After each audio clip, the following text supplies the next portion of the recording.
Here where you can actually prove that this stuff is all theoretically possible. There is lots of documented cases you can Google and find on Wikipedia and so on about lots of cases of cyber warfare. This slide here really depicts what the reality is. There's a blend, there's an overlap of a Venn diagram between cyber terrorism, cyber warfare and cyber crime. A lot of this stuff has been around for many, many years. Fraud, 419 scams from Nigeria, all those sort of things. They're just using new techniques to do a lot of this stuff between cybercrime. And it's very hard to pinpoint or pigeonhole or identify, is that cyber war? Is that cyber crime? Is that cyber espionage? Is it a government? Is it just a disgruntled employee? Is it a disgruntled customer? Whatever it happens to be at the end of the day. So there is a blurred line. It works a bit like the mafia between the government and these groups or factions that work within some of the borders, for example, as I say, in Eastern Europe, where they will turn a blind eye because they know when they want to rely on them to attack a particular country, they want to have them in favour. So they do favours for each other all the time. And that's why you find that a lot of this crime originates from certain regions, certain countries that are using these people for their own gain at the end of the day. So, small bit about law here and misuse legislation. Effectively, the bottom line is legislation and laws are catching up on cybercrime and cybercrime techniques. But there's one area I did want to speak about and bring to your attention, which is the European Convention on Cybercrime. It's not ratified in Ireland, but soon to be is basically on the jungle drums in relation to what's going to happen. But if you look at this, it's going to be a sort of a law around this or a variation of it, which will make sure that organisations have to comply with this law, but it's the directors, the big difference is directors will be personally liable for what happens within their own remit. What's even more interesting is they break it down into categories of the type of crime. So you can have content-related offences, you can have computer-related offences, or copyright infringement. And again, it's the directors that are responsible. But even if they didn't have anything to do with the crime, if they didn't have the safeguards in place, if they permitted it to happen on their systems and so on like that, they're liable under this sort of legislation. And there's lots of cases through. If you look at this as a sort of a benchmark or a starting point on international law between different areas, this is a sort of baseline. It's been adopted by basically the States and Asia Pacific as well in relation to saying, right, this is a good place to start as how we can all deal with each other and a starting block. So just to get some sort of context on how the law fits in here, because it'll become a bit more evident. Now if we look at cybercrime.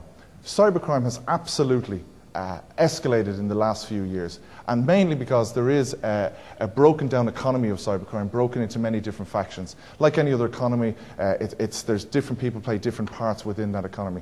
There's huge money in this. It started off with things like 419 scams in Nigeria, you know, the emails or the letters that would come through and say, you've just won the lottery, or I need to put X thousand euro into your account and leave it there for a few days and have you launder that cash for me and all those sort of things. But there's a division of labour. The incentives are there because it's easy and there's a lot of money, and to be honest with you, the chances of getting caught when you do cybercrime pretty negligible. And someone being able to prove it or extradite you from a far off country or republic somewhere in Eastern Europe are pretty negligible at the end of the day. I'll go through some samples of that. So the main sort of thing that we see are things like phishing. So phishing sites are sites that pretend to be, I know we have an eclectic audience here, so forgive me if I'm telling you a lot of stuff you may already know, but phishing sites are sites that pretend to be something. So for example, they'll set up a dummy site pretending to be a bank, and they try and get you to go to that site, put in your credentials, because what they're after at the end of the day is PII, personally identifiable information. That's the asset that can be sold on the black stock exchange, which I'll show you now within this system, and they want to gather as much of that as they can. So that may be your name, your date of birth, your account number, your address, your credit card number, your account number, all of those things, your credit balance, the last transaction account. All of this is personally identifiable information. All of this is an asset. It's something worth money to somebody who can use it for their own purposes. So if you look at the sort of techniques they use, here's one for Hurricane Katrina. There's one here where a PayPal email goes out and said, you need to change your account details, please put in your old password and your new password, all that sort of stuff. And they try and essentially trick you into getting that information off you, and it goes off to another server. So Hurricane Katrina here. This is one from an instant messaging site where as soon as you click on that image, so somebody sends you an image and says, oh, have a look at this. Britney Spears.jpg or whatever it happens to be. You click on that, you're infected with some sort of software, whether it's a Trojan, whether it's a botnet, whatever it happens to be, and it's going to control or maybe monitor your keystrokes and gather the information it needs from your system. So that's pretty standard stuff. Then we get into, say, money mule operations. There's a lot of this has adapted. I've even seen this in the last 6 months has adapted within the cybercrime economy because of the recession. You'll see all these sorts of ads, work from home, earn extra cash, right? Become overseas agent for this company and all that. Most of those are scams.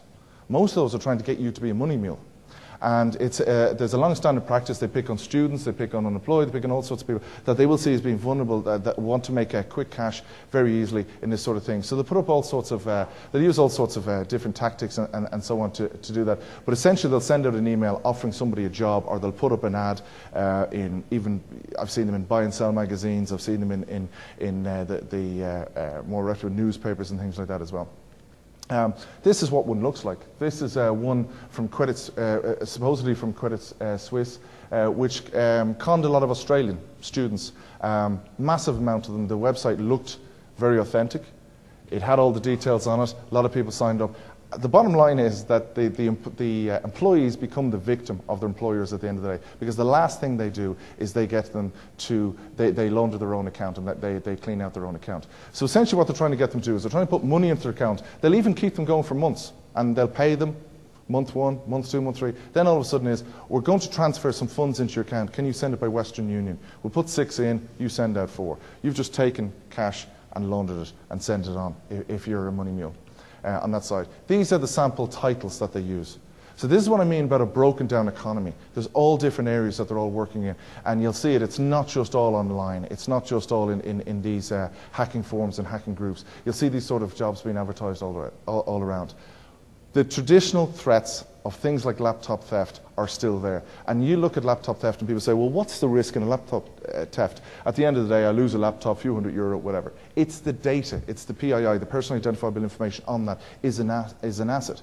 And it does boil my blood when I see people going and say, well, there was only 40,000 records on it, and we meant to get encryption software and blah, blah, blah, and all that good stuff. Would you leave €40,000 in the back seat of a car? No, you wouldn't. So, and if you see even over the water in the UK, there was a fine there not so long ago with Norwich Union for 1.7 million sterling because somebody had their laptop stolen from home, and it had encryption software on it, but they shouldn't have had it at home, as why the FSA fined them. So obviously we do have regulations here. They don't get enforced that much, so that has led to it'll be grand sort of attitude with a lot of this stuff. But when people actually scratch the surface and realise how much of this going on, and the threat is the insider threat mostly a lot of the time as well, where people understand the value of this information, how they can sell it from the inside as well.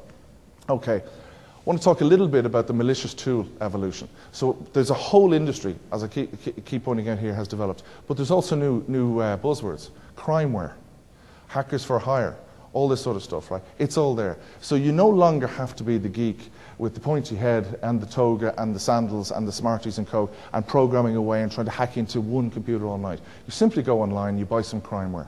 Crimeware is available anywhere. If you want to learn how to hack, if you want to learn how to break into a system, you can go onto YouTube and download videos on how to do this. The industry uses social media.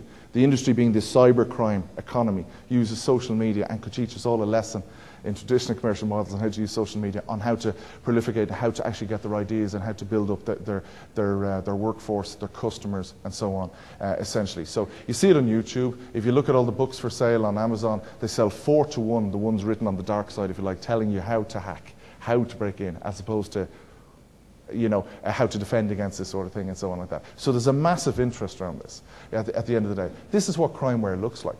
These are the screens. Beautiful user interfaces. There was one caught recently.